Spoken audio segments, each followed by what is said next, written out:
गणपति बाबा की जय। भगवान भोलेनाथ की जय। आज मैं आप सभी को बुधवार की व्रत कथा सुनाने जा रही हूँ। बहुत समय पहले की बात है। एक व्यक्ति एक नगर में एक साधारण और धर्मपरायण व्यक्ति रहता था। विवाह के कई वर्ष बीत जाने के बाद भी उसकी कोई संतान नहीं थी। उसकी पत्नी बहुत ही सुशील और संस्कारी थी। एक दिन वह अपने मायके चली गई और कई महीनों तक वहीं रही। कुछ समय के बाद जब पति ने सोचा कि अब पत्नी को ससुराल ले आना चाहिए, तो वह अपने ससुराल गया। वहां उसने अपनी पत्नी को विदा कराने के लिए कहा, लेकिन उस दिन बुधवार था, जिससे उसकी सास और ससुर ने कहा, बेटा, बुधवार के दिन बेटी को विदा करना अशुभ माना जाता है, इससे अनिष्ट हो सकता है, इसलिए आज उसे मत ले जाओ। लेकिन वह व्यक्ति अपनी जिद पर अड़ा रहा और बोला, यह सब अंधविश्वास है, इन बातों में मैं विश्वास नहीं करता हूँ। मुझे जल्दी अपने घर पहुँचना है, इसीलिए मैं इसे आज ही ले जाऊँगा। आखिरकार माता पिता को मजबूर होकर बेटी की विदाई करनी पड़ी और सूरज की तेज धूप में पति पत्नी अपने घर की ओर रवाना हो गए। कुछ दूर चलने के बाद दोपहर हो गई और सूरज की तेज धूप में पत्नी को बहुत प्यास लगी।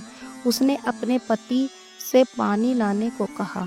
पति इधर उधर पानी की तलाश में भटकने लगा और बहुत मुश्किल से उसे एक कुआं मिला, जहां से उसने पानी निकाला और अपनी पत्नी के पास लौटने लगा। लेकिन जब वह वापस पहुंचा तो उसने देखा कि उसकी पत्नी के पास कोई दूसरा व्यक्ति बैठा था, जो हूबहू उसी की तरह दिख रहा था। उसकी चाल ढाल, पहनावा, मुखाकृति सब कुछ वैसा ही था जैसा उसके खुद के थे। मेरी पत्नी के पास क्यों बैठा है? तू कौन है? पति ने गुस्से से दूसरे व्यक्ति से पूछा। दूसरे व्यक्ति ने उत्तर दिया, यह मेरी पत्नी है और मैं इसे अपने घर ले जा रहा हूँ। यह सुनकर असली पति गुस्से में तमतमा उठा और बोला, झूठ मत बोल, यह मेरी पत्नी है।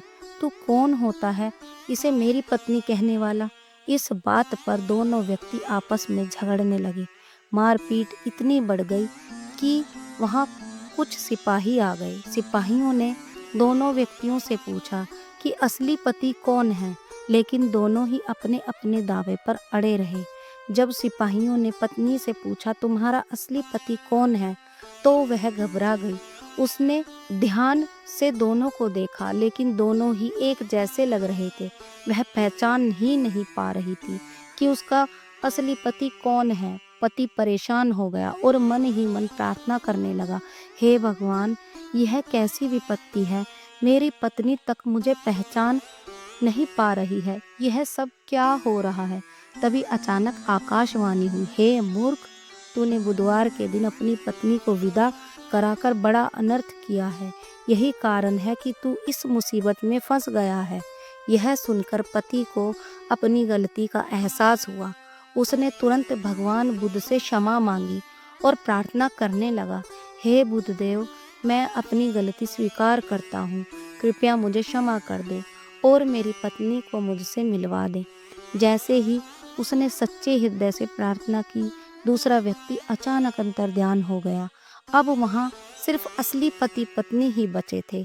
पति को समझ आ गया कि यह भगवान बुद्ध की लीला थी, जो उसे यह सिखाने के लिए हुई थी कि बुधवार के दिन पत्नी की विदा करना अशुभ होता है। तब से लेकर आज तक बुधवार के दिन भगवान गणेश और बुद्ध देव की पूजा की जाती है, ताकि जीवन में किसी प्रकार की बाधा न आए और बुद्ध देव की कृपा बनी रहे।